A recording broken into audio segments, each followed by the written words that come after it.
사연을 소개하겠습니다. 첫 인사를 하고 나가는 남자친구를 배웅하고 돌아왔더니 엄마가 아쉬운 듯 입을 열었어요. 사람은 괜찮은 것 같은데 직업이 영 마음에 안 든단 말이야. 장모님, 미용사면 그래도 나름 사자 들어가는 전문직인데 뭘 그러세요? 형부가 약간은 비웃듯 말을 하고 있었기에 엄마의 기분이 더욱 좋아 보이지 않았습니다. 하지만 아빠는 느낌이 달랐던 모양으로 조용히 엄마를 나무랐어요. 사람만 성실하고 인성만 바르면 되는 거지. 뭘 그렇게 따지고 그래? 그래서 당신 딸은 무슨 명문대를 나오기로 했어? 그렇다고 직업이 좋기를 해. 내가 관상을 딱 보니까 거짓말을 하고 할 사람으로 보이진 않더구만. 아무리 그래도 남자 직업이 미용사는 좀 그렇지. 어디 가서 말하기도 좀 창피하고 말이야. 당신은 그게 문제야. 남의 눈이 뭐가 그렇게 중요해. 당신이 결혼하는 것도 아니고 영주가 하는 건데 사람만 괜찮으면 된 거지. 당신이 왜 왈가왈부하고 있어? 아니, 첫째 사이는 알아주는 대기업 다니는데 나중에 둘이 말이나 통하겠어? 순간 엄마의 속내가 그대로 드러나게 되었고 엄마가 가족들 눈치를 보고 있었어요. 다만 형부만이 신이 난 표정으로 대답을 했고요. 장모님, 걱정하지 마세요. 제가 한 인성하지 않습니까? 제가 잘 배려할 테니까 그런 걱정은 하지 마세요. 아무래도 형부는 자신보다 못한 동서가 들어오는 것에 대해 아주 만족하는 것 같아 보였는데요. 평소 형부는 좋은 대학을 나와서 좋은 회사를 다닌다는 자부심이 어마어마했으니까요. 하지만 평소 아빠는 형부를 탐탁지 않아 했기에 형부가 거드름을 피우면 피울수록 아빠의 표정은 어둡기만 했습니다. 형부는 약간은 가벼운 사람으로 기분이 좋을 때와 그렇지 않을 때가 확연히 구분되는 사람이었어요. 그러니까 기분이 좋은 날에는 간도 쓸개도 다 빼줄 것처럼 행동하다가도 기분이 좋지 않으면 집에 와서 내내 인상만 쓰고 있었다고 해야 할까요? 거기다 형부는 매사 반반을 외치곤 했는데요. 그 정도가 심해도 너무나 심했습니다. 어느 날은 집에 왔던 형부가 내내 인상만 쓰면서 시계만 보고 있었어요. 그 모습이 가족들에게도 고스란히 전해졌고 모두가 형부 눈치만 볼 수밖에 없었는데요. 잠시 후 참다 엄마가 한마디를 했어요. 이서방, 혹시 급한 일 있으면 그만 가봐도 되네. 아닙니다. 아직 2시간 남았습니다. 뭐? 2시간이 남다니 그게 무슨 소리인가? 집사람도 저희 본가에서 6시간 있었거든요. 그러니까 저도 6시간 있다가 가는 게 공평하잖아요? 저희는 모든 걸 반반하기로 했거든요. 형부의 말에 가족들 모두가 큰 충격을 받은 채 입을 닫고 말았어요. 형부는 매사 반반을 외치며 모든 것을 똑같이 하곤 했는데요. 그 정도가 조금은 심한 편으로 우리 정서로는 선뜻 이해하기 어려울 정도였어요. 결혼한 후에도 어찌나 반반을 외쳐대던지 엄마가 언니한테 버럭하기도 했습니다. 그날도 형부가 기가 막힌 소리를 했거든요. 그날은 아빠 생신으로 다 같이 한 식당에서 식사를 하기로 했는데요. 운전을 하던 형부가 갑자기 주유소로 들어가고 있었어요. 우리는 당연히 기름이 떨어졌다는 생각으로 앉아 있었는데요. 형부가 갑자기 차에서 내리더니 언니에게 말했어요. 시간 됐으니까 당신이 운전해. 어? 시간이 됐다니 그게 무슨 말이야? 당신 기억 안 나? 그때 우리 아버지 생신 때 당신이 15분 운전해서 식당 갔잖아.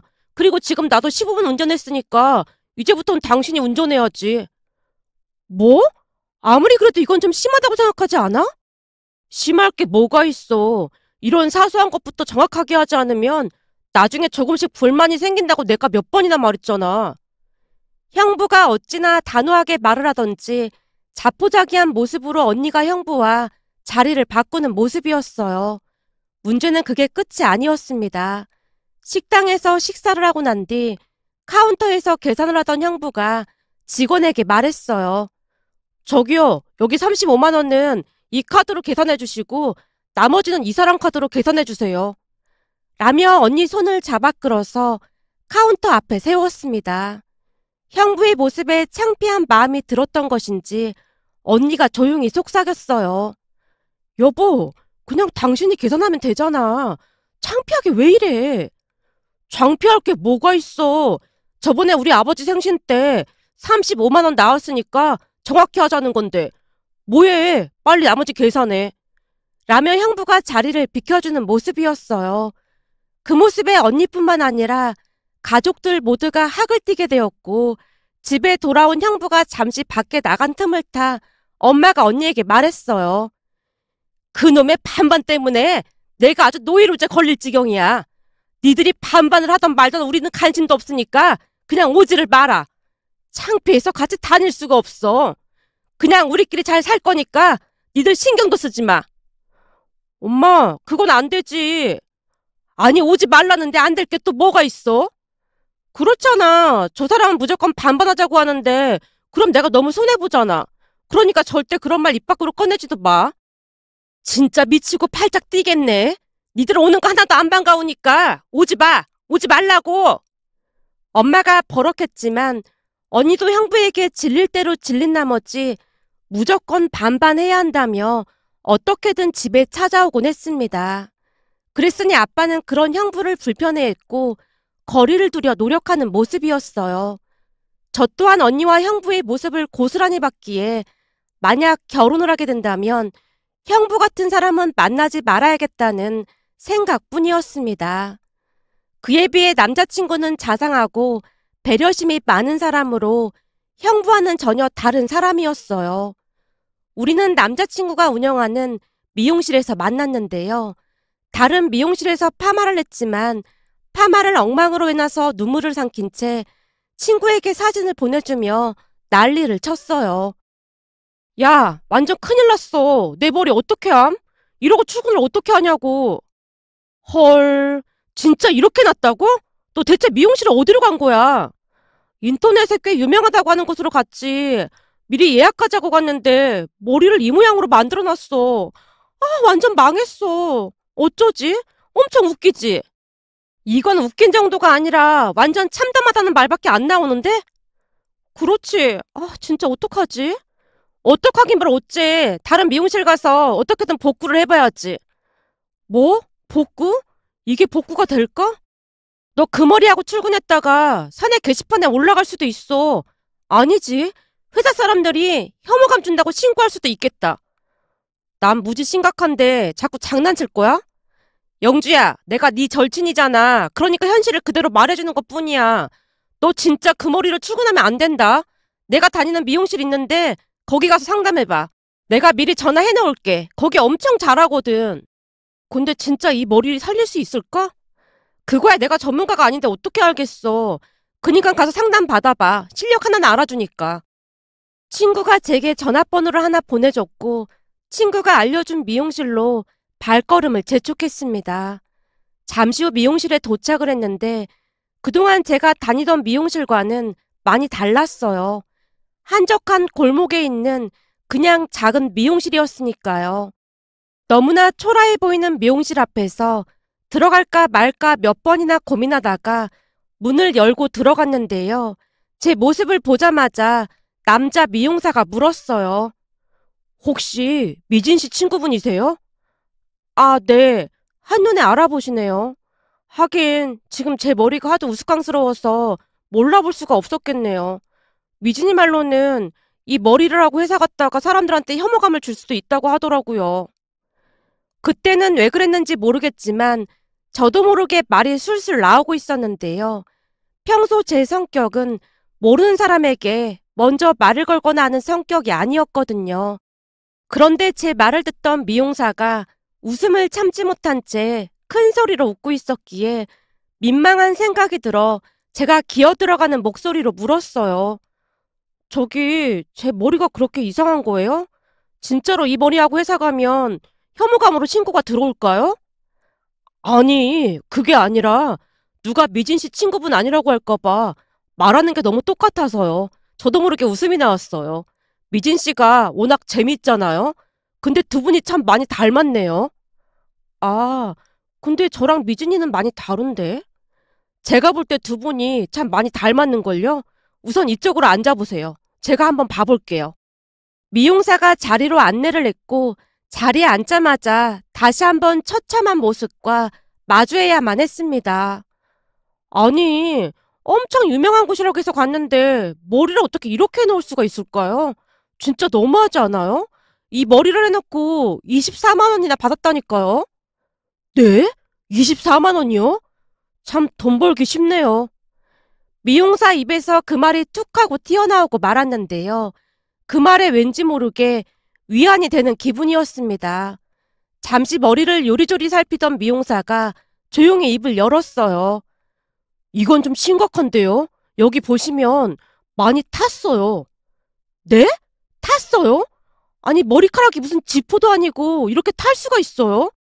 어쩐지 머리 하는 내내 뭔가 꼬슬리는 냄새가 나서 물어보니까 별거 아니라고 잡아떼더니만 완전 사기꾼이었네, 사기꾼이었어. 우리 할머니 집에 아궁이가 있어서 거기다 고구마 구워 먹다가 머리 꼬슬린 적 많거든요. 분명 그때 그 냄새가 났다니깐요. 저도 모르게 흥분한 채 외치고 있었는데요. 미용사가 웃음을 참지 못한 채 큰 소리로 웃고 있었어요. 아니, 제가 그렇게 웃긴가요? 죄송해요. 안 웃으려고 했는데 자꾸 웃음이 나오네요. 우선은 여기하고 여기를 좀 잘라내야 하는데 제가 최대한 자연스럽게 손질해 볼게요. 네, 제발 부탁드릴게요. 얼마나 어렵게 들어간 회사인데 머리카락 때문에 잘릴 수는 없잖아요. 알겠어요. 최선을 다해볼게요.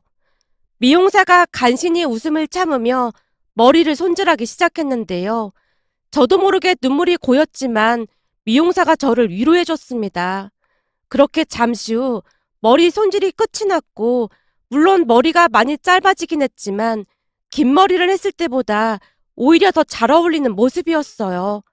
기쁜 나머지 얼른 사진을 찍어서 미진이에게 보내줬고 미진이가 감탄하며 말했어요. 우와, 너 완전 다른 사람이 됐는데? 내가 그랬잖아. 거기 원장님 머리 완전 잘한다니까? 근데 아무리 봐도 너 완전 용 됐다, 야. 세상에나, 이래서 여자들 보고 머리빨이라고 하는 거구나? 얼굴이 왜 이렇게 작아 보이는 거야? 지지배, 완전 용 됐다, 용 됐어. 라며 미진이가 감탄을 하고 있었습니다. 다음날 회사에 갔는데 회사 사람들도 다들 놀란 모습으로 예쁘다고 칭찬을 해줬어요. 그 뒤 저는 그 미용실 단골이 되었고 자주 다니다 보니 어느새 우리는 연인 사이가 되었습니다. 남친은 그 누구보다도 자상한 사람이었고 항상 배려하는 모습으로 큰 감동을 주곤 했어요. 한마디로 형부와는 달라도 너무나 다른 사람이었다고 해야 할까요? 하지만 엄마는 남친 직업이 미용사라는 것이 마음에 안 드는 모양으로 탐탁지 않아 하는 모습이었습니다. 그에 비해 아빠는 남친이 마음에 드는 모습으로 무조건 찬성한다며 응원을 해줬어요. 사람이 인성이 먼저인 거야. 거기다 미용실 원장인데 밥벌이는 걱정 없겠구만. 뭔 걱정이야. 아무리 그래도 부모도 없고 학벌도 전문대 나왔다잖아. 우리 집하고 안 맞아도 너무 안 맞잖아. 이 사람아, 부모가 일찍 세상 떠난 게 그 사람 잘못이야? 이제 보니 당신 완전 속물이었구만.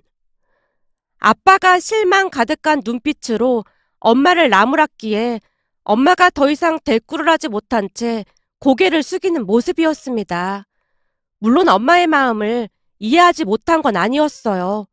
하지만 저는 조건 좋은 형부 같은 사람보다는 비록 조건은 좋지 못할지라도 마음 따뜻한 남친이 100배, 1000배는 더 마음에 들었습니다.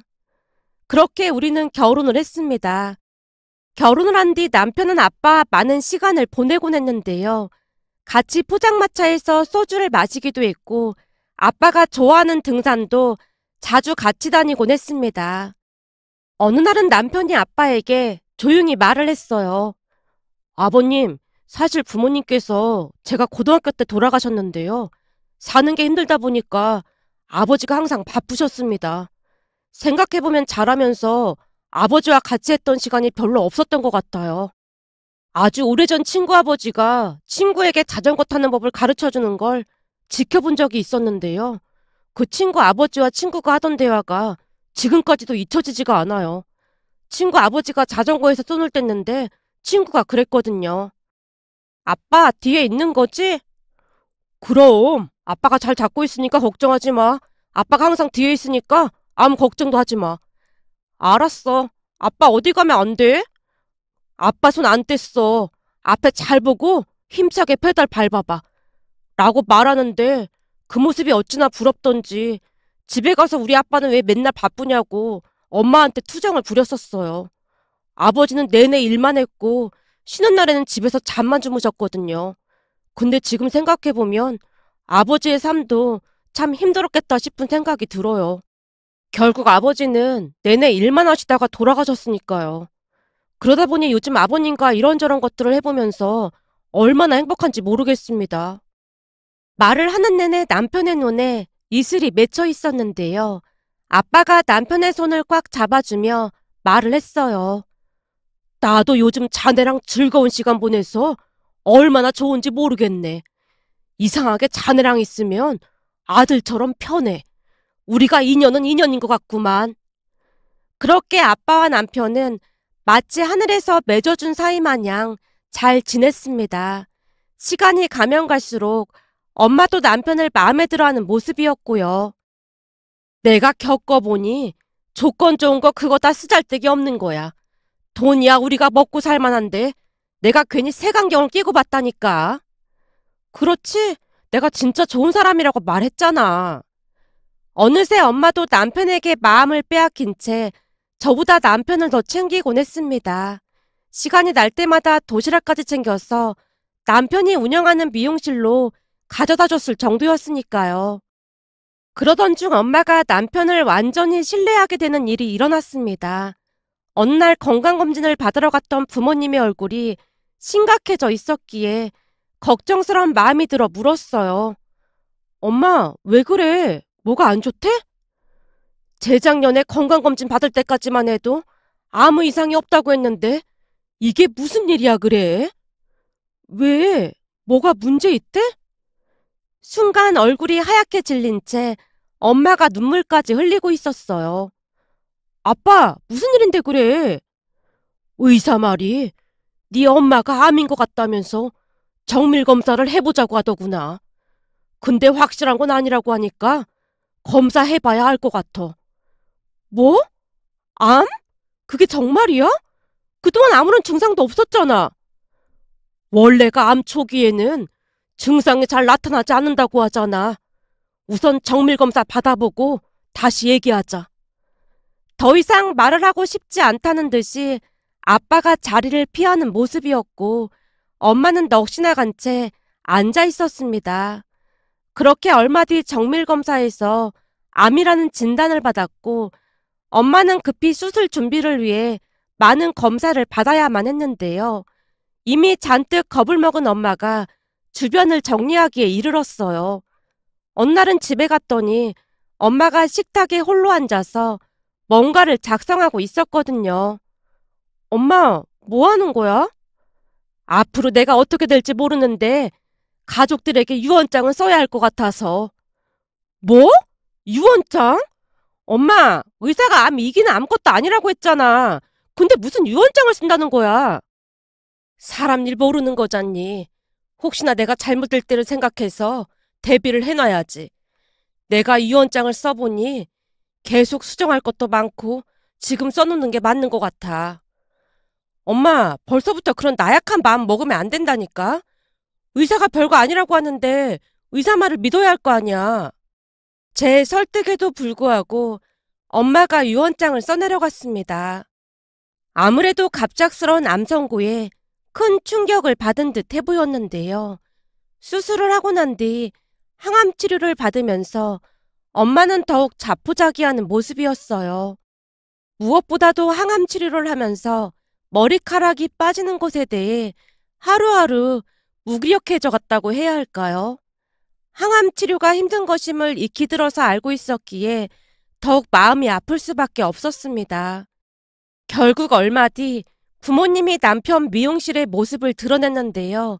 남편을 보자마자 엄마가 힘겹게 입을 열었어요. 의사 말이 머리카락이 어쩔 수 없이 다 빠질 거라고 하면서 그거 지켜보면 더 힘들 수도 있다고 하더라고. 그래서 자네가 내 머리카락 좀 정리해줬으면 좋겠는데 다른 사람 앞에서 추한 모습 보이고 싶지 않아서 말이야. 자네가 해줄 수 있지? 부탁 좀 하겠네. 엄마의 물음에 남편이 힘겹게 고개를 끄덕였고 엄마의 머리를 정리하기 위해 분주하게 움직이던 남편의 손이 덜덜 떨리고 있었는데요. 미용 일을 그렇게 오랫동안 했다던 남편에게도 참으로 힘든 일이 아닐 수 없었을 테니까요. 남편의 손이 엄마 머리카락을 깎아내려갈 때마다 엄마가 눈물을 흘렸고 민머리가 드러날 때쯤 엄마가 통곡을 하기에 이르렀습니다. 어머님, 머리는 금방 자라니까 이까짓 거 아무것도 아닙니다. 남편이 마음을 담아 진심으로 엄마를 위로하고 있었어요. 그런데 다음 순간 남편이 엄마 뒤에 서서 자신의 머리도 밀고 있는 게 아니겠어요? 그 모습에 엄마뿐만 아니라 아빠도 놀란 채 입을 다물지 못하고 있었는데요. 엄마가 급히 남편을 말렸어요. 자네 지금 뭐 하는 건가? 어머님, 머리야 시간이 지나면 금방 자라거든요. 그러니까 아무 걱정하지 마세요. 제가 어머님 옆에서 끝까지 지켜드리겠습니다. 저도 머리 같이 밀고 어머님 완쾌 하시면 그때 같이 기를게요. 여보, 나 그래도 되는 거지? 남편이 뒤를 돌아 제게 묻고 있었고 제가 눈물을 삼키며 고개를 끄덕였는데요. 아무런 망설임도 없이 순식간에 남편이 머리를 밀어버렸습니다. 그 모습을 아무 말 없이 지켜보던 아빠도 성큼성큼 거울 앞에 섰고 아빠가 남편에게 말했어요. 사위도 머리를 미는 마당에 명색이 남편인 내가 가만히 있을 수는 없지. 나도 시원하게 밀어주게나. 군대 갈 때 밀어보고 처음 밀어보는 건가? 그때 생각이 새록새록 나서 좋구만. 그때로 돌아가는 기분이야. 여보, 당신까지 왜 이래? 부부는 일심동체인데 나도 당신 따라서 해야지. 그리고 당신 잘못되면 나도 따라갈 참이니까 당신 정신 똑바로 차려. 결국 아빠까지 머리를 밀었고 순간 무거운 분위기를 바꾸고자 제가 큰 소리로 웃었는데요. 뭐야, 이렇게 보니까 셋이 완전 닮았는데? 왜? 그럼 너도 동참하던지. 아니야, 난 그냥 사양할게. 넷이 그러고 다니는 건 좀 그렇잖아. 제가 장난스레 웃고 있자 가족들도 따라서 웃고 있었습니다. 암 선고를 받은 뒤 엄마가 처음으로 큰 소리로 웃었던 것 같네요. 그 뒤에 엄마가 많이 변해갔는데요. 암을 이겨내기 위해 많이 노력하는 모습이었으니까요.